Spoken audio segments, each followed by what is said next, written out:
Hey everyone, how we doing? Beautiful day today, just kind of really lovely blue skies, and I was just sitting here for a few moments just listening to the bird song. I'll show you where we are. That is the view of today. It's an old mill, an old water mill, and they've kind of renovated the area and they've put a cycle path up through here. It's just a really lovely place to come. It's not far from home, so days where you know, time is short in the sense of there's many other things to do, it's just lovely to kind of pedal up here, which is about 10 minutes from home, if that. So again, feel really blessed. But I was just kind of listening to the bird song, looking out across the pond, the mill pond, and you know, seeing those kind of changes in colour within the leaves, and certainly, you know, autumn is with us now, and you've got that sense of winter slowly behind it. Many of the leaves have fallen, and you've got that sense that the days are certainly a lot shorter. You know I find myself this time of year beginning to almost kind of slow down. The rides are a lot more compact, a lot more shorter. The adventures are a lot more kind of minimalized, but yet there's a kind of loveliness around that, you know, just kind of finding a wood burner, sharing a story around it, going into an inn and a pub, and kind of sharing that fire. Just wonderful. You know, I kind of feel that, you know, those of us that live in a part of the world where we have those seasons, the seasons all have their unique feel to them, you know, their unique message, their unique gift, and I think that's really wonderful. So really kind of celebrating that. But talking of celebrations, I was reminded that today was International Arthritis Day, and it kind of always kind of reminds me of where I've come from. Those of you that know my story, you'll know it very well, and those of you don't, that you'll see within the page, there's a little bit of an insight to that. But it kind of really shows me, you know, with consistency, perseverance, determination, but most importantly the want, the desire and the will to change and transform. I think, you know, that so often we can think, you know, I want to change this, but you know what really is a key ingredient to that is being ready to change it, and also being in an environment often to support that change. So, you know, kind of things to think about, always things to consider. But you know, I kind of believe that taking steps, being consistent, and having that will and that desire to really want to change so much is possible. You know, I always say making the impossible possible. And when I look back at that story, my own story with kind of the physical challenges I've had, it always reminds me of what's possible.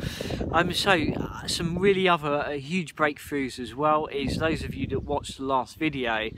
You know, I was sharing a lot around light. You know, we was out on the harvest moon. It was just kind of really beautiful. Randomly happened as well. You know, I wanted to get out and test the dynamo hub and how that was working with the lights. And it turned out it was harvest moon. I'm out on the harvest moon, big fat moon in the sky, very low, sitting there in the sky, out testing light, you know, and kind of all that talk about illumination. So really wonderful. But another kind of step on from that, I said to you, you know, I was waiting for the power converter to turn up so that not only could I power lights from the bike, but also I could begin to kind of convert the power to be able to kind of power a smartphone, to be able to power the Garmin, which is a sat nav and a tracker for when we're cycling, and to kind of turn that into something that was beginning to become self-sufficient, so that we could drive human power energy and convert that energy into something that we could tangibly use. Well, the power converter has turned up, and I've kind of wired it up on the bike. There's a little bit more to do with it to kind of make it a lot more tidier. but it's working and it's on the bike. You know, I can make it look a lot better, kind of tidy it up, clean it up, but the important thing, it's working. So I've taken the ride up today and it's powering the lights, and it's beginning to power up a battery pack. Let's see if I can show you, and then let's see what we can weave into all of that. So let's see if we can. It might be a little bit difficult. Yeah, I think you can see the battery pack in there. So that's sitting, when the wheel turns, that sends electric current into this power pack. I'm not sure that I'm going to be able to kind of lift the bike and show you at the same time.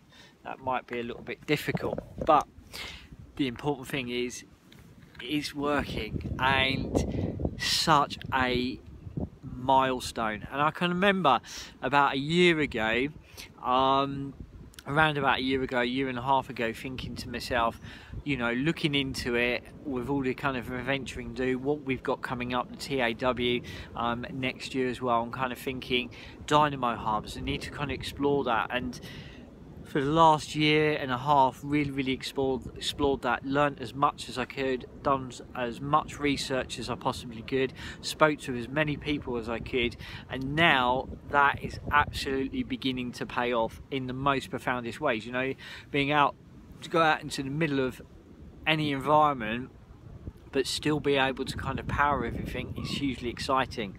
And I can remember, you know, kind of going back and thinking about, you know, those huge things that you kind of move into. You know, when we kind of took that huge journey back to Devon, I can kind of sitting there and remembering some of the conversations that I was having with my deeper self and the innate, and some of the people that you come across along the way. And one of the things that I've always taken from that is that, how do you know if you don't try? How do you know if you don't try? And I think that that's really important in life, is that there's so many things that you can kind of want to do or dream to do or desire to do, but sometimes those things can just but stay an idea. And it's something that post that I popped up yesterday is don't count the days, make the days count. And our good friend Matt was saying, you know, look back over the last 7 days and look at what have you done to move your dreams forwards, your ideas forwards, your projects forwards, but most importantly your dreams forwards. What have you done to move them forwards in the last 7 days? And I think that's absolutely key and an amazing, great, special bit of advice, because unless you're doing something tangible to kind of implement those dreams and act on them, they only but ever stay a dream.